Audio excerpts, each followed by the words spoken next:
Hello friends, in today's video we will see Java mock interview questions set 1 for Java Tech Leads. Let's start. So first topic which we will cover is for some advanced Java interview questions. That is, let's say first very common interview questions asked, that is explain the difference between hash map, linked hash map and tmap.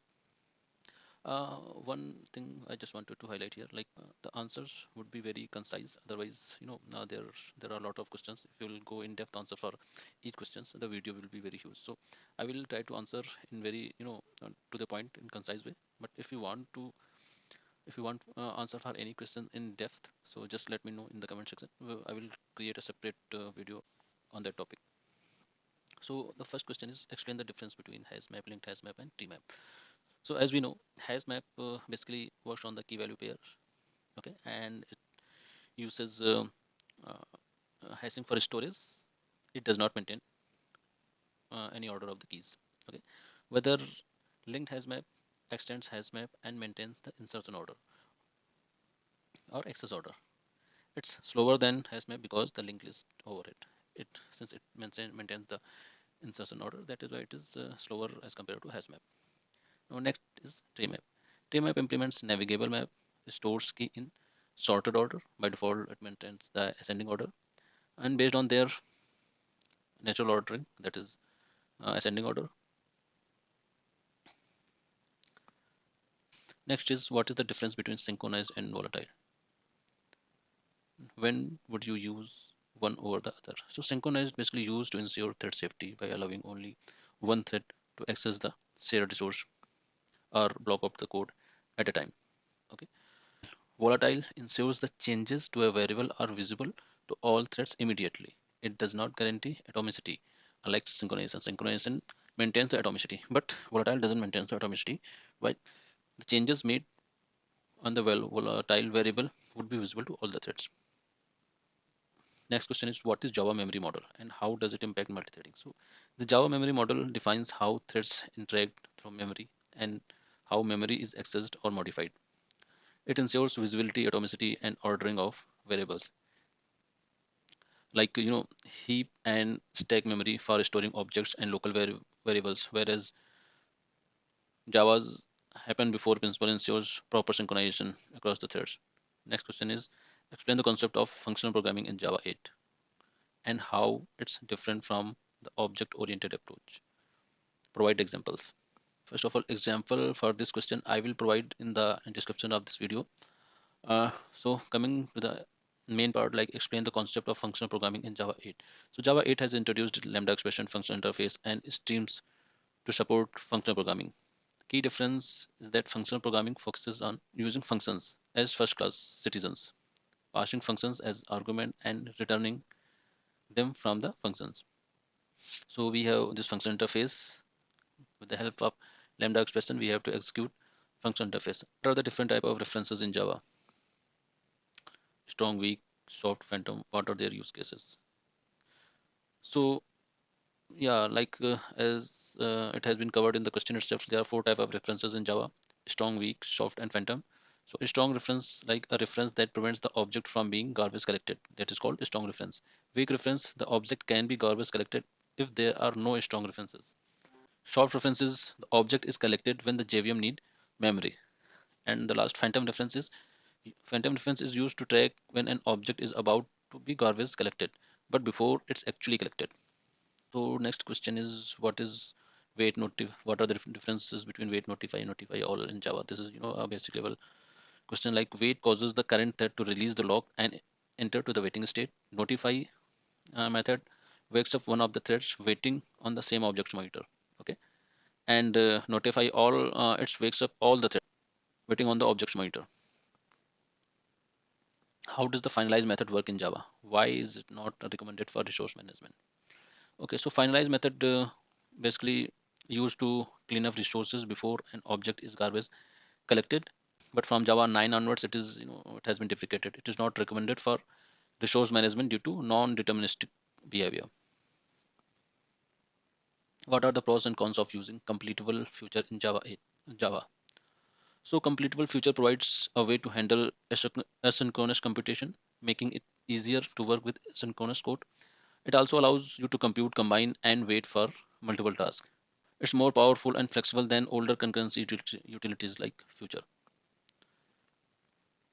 Explain the difference between thread.sleep and object.wait in the context of multi-threading. So thread.sleep basically pauses the current thread for a specified amount of time without releasing any locks. Object.wait causes the current thread to release the lock and enter the waiting state until notified. Describe the purpose and mechanics of the concurrent hash map. How does it handle concurrent updates? So concurrent hash map basically allows concurrent read and write operations with minimal locking. It divides the map into segments and locks each segments independently.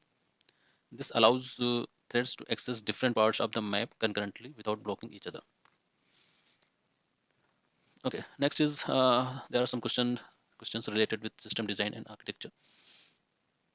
So let's see what are those. Design a distributed fault tolerant system for processing high volume financial transactions. How would you ensure consistency and scalability? So like for a financial transactions system, we have to use event driven architecture with message queues like Kafka or RabbitMQ. Microservices we can use for scalability using APIs for communication. Also we have to consider like database consistency via two-phase commit. So we can use CQRS pattern over here. Apart from that, replication and failover strategies for database we have to keep in mind. How would you design a microservice architecture for an e-commerce platform? What are the main challenges you would face and how would you overcome them?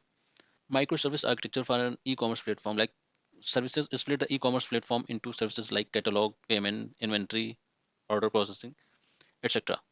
So we have to first design all these services.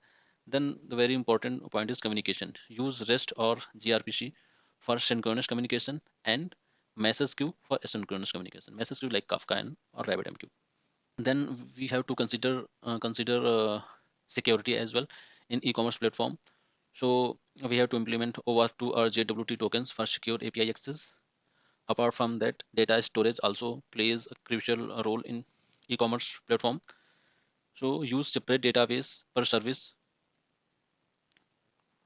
And there are many things we have considered like CI/CD pipelines. So we can use GitLab, Jenkins.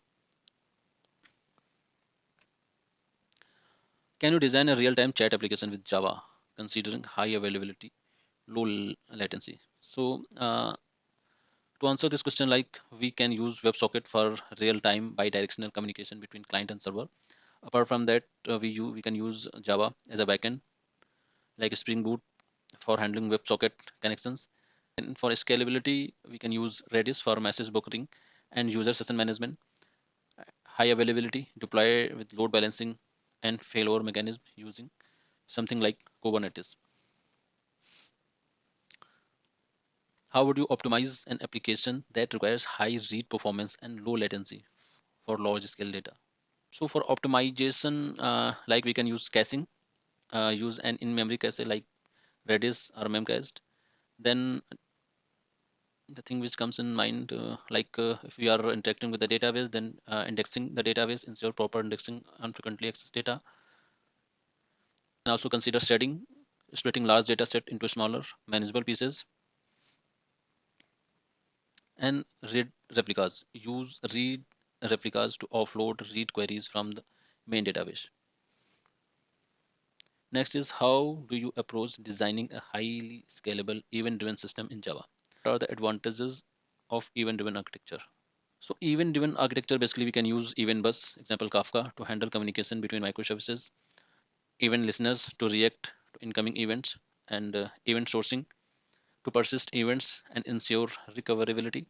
Also, we can use CQRS to separate, you read and write models for performance. Explain how would you design a caching mechanism in Java-based system. What strategies would you use for cache invalidation? So for caching mechanism, like there are many strategies available. Let's say LRU.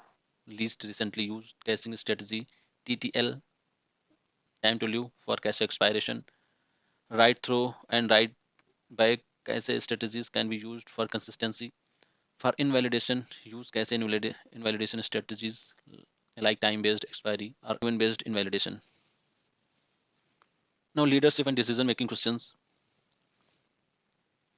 As a tech lead, how do you balance technical depth with delivering features on time? Interviewer can ask these type of questions with the tech lead. So balancing technical depth and feature delivery, like communication is key. Always discuss the trade-off within the team, highlighting areas of technical depth and ensuring priority of critical features while addressing the most impactful technical depth within the team.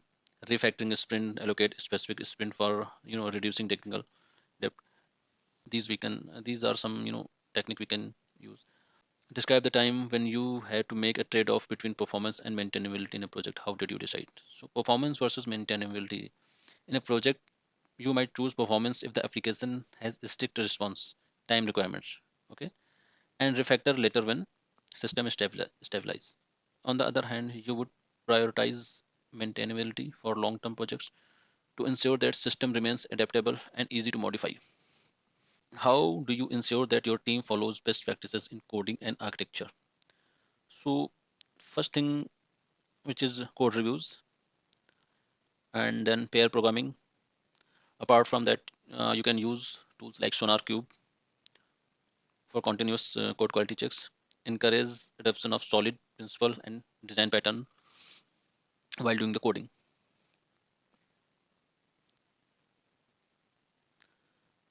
How do you handle a situation where there is a disagreement between two senior developers regarding the design of a system? So facilitate a discussion weighing the pros and cons of both approaches. I mean, discuss with the developers, write down the pros and cons of everyone's approach, and then decide. Use data-driven decision making or prototype solution to decide the best path forward. What metrics do you track to ensure the health of a Java-based application? Is performance, memory uses of time. So performance metrics, latency and throughput we can capture, error rates, like what are errors, let's say internal server error 500, etc. Uptime and availability of the services and application, and then heap dump, garbage collection, logs and thread dumps we can use for memory uses. What steps do you take to ensure that your team stays updated with the latest Java feature and technologies? Encourages the team to regularly attend conferences, participate in Java meetups, and read Java related blogs and books.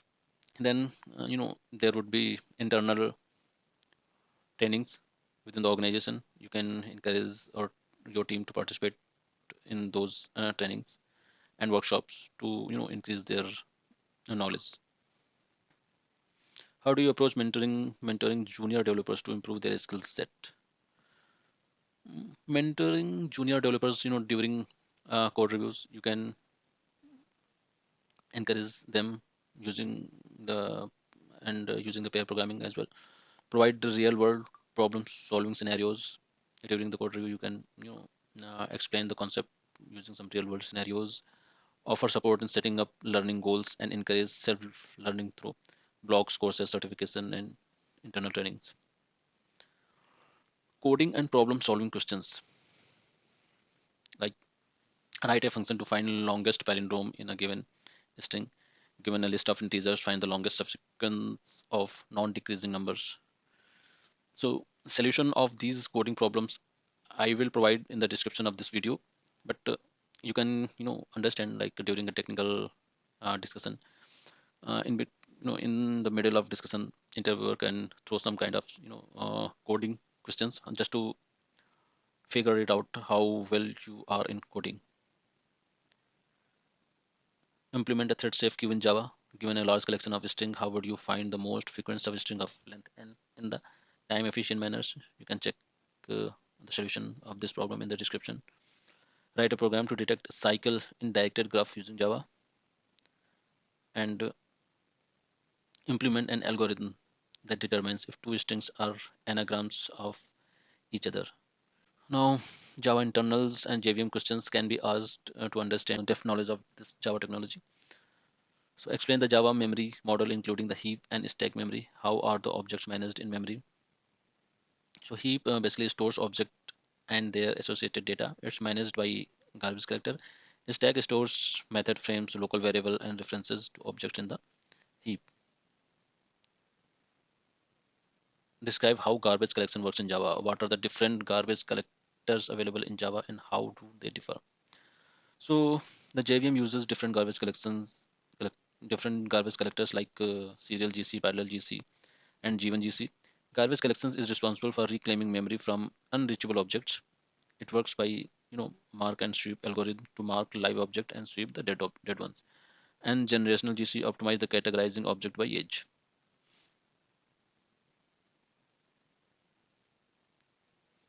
What are some techniques you can use to diagnose and fix memory leaks in a Java application? So we have some tools like Visual VM, YourKit, or JProfiler to identify memory leaks. Apart from that, analyze heap dumps to find objects that are unnecessarily retained. So using this way, we can fix memory leaks in Java.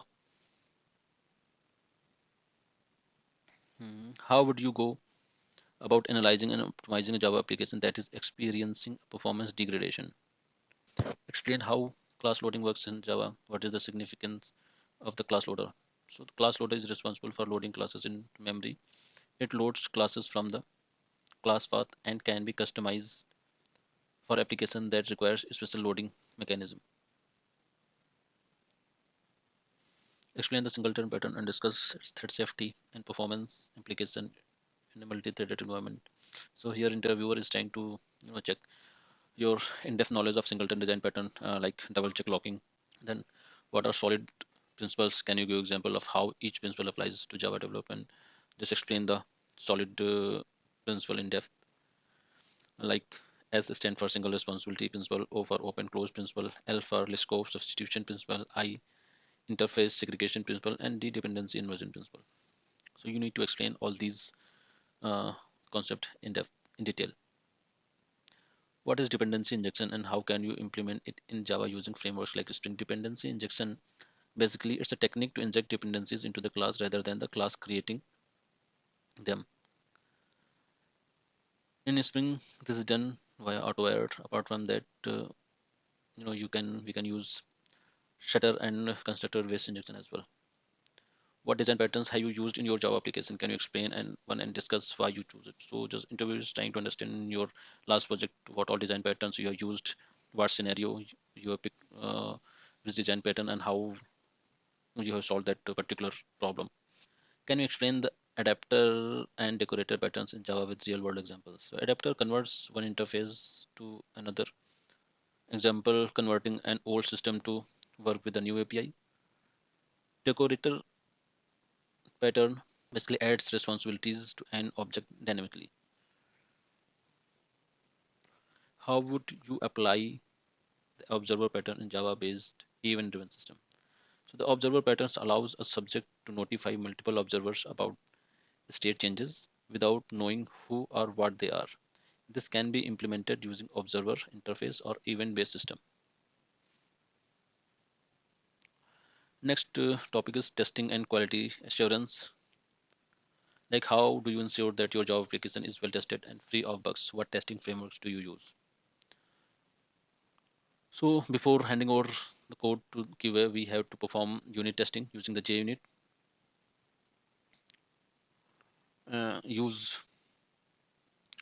TDD, test-driven approach, test-driven development. So there you have to write your test cases along with the development, and you have to test your code. Set up a CI/CD to troubleshoot any failure before handing over to the QA. What strategies do you use to write unit test for complex Java code that involves multi-threaded or external system? So we can use Mockito to simulate external systems. JUnit 5 features like parameterized test and test instance annotations can help test complex logic. For multi-threaded code, use executor service for thread management in test environment. What is the difference between mock testing and integration testing in the context of Java application? Mock testing basically we use during our JUnit as part of our JUnit, while integration testing is something when we hand over our code QA performs integration testing. How do you approach continuous integration and continuous deployment in Java environment? So we can use Jenkins or GitLab CI to set up pipelines, which run unit and integration test, build artifacts, and deploy to test environments. Explain the concept of test-driven development. How would you implement it in your Java projects? So in test-driven development, basically we have to write the test cases at the beginning of our coding. So we have to write the test case and then we have to code and test our code. Performance optimization. How would you optimize a Java-based web application that is underperforming in terms of throughput and latency? So mm, we can use query optimization technique uh, to check database related issues like indexing and read replicas for horizontal scaling, caching, implement LRU cache, CDNs, or Redis for frequently accessed data. Describe the tool and technique you use to profile and optimize Java application. JProfiler, Visual VM, and Flight Recorder for profiling. Optimize heap dumps, thread contention, and garbage collection logs. What are common performance bottlenecks in Java application and how can you resolve them? So database queries is one thing, like optimize or cache frequently query data. Then concurrency issues, ensure thread safety with minimal synchronization. Memory leaks, use tools to monitor heap uses or any kind of memory leaks in your application. What technique do you use for load testing of a Java application?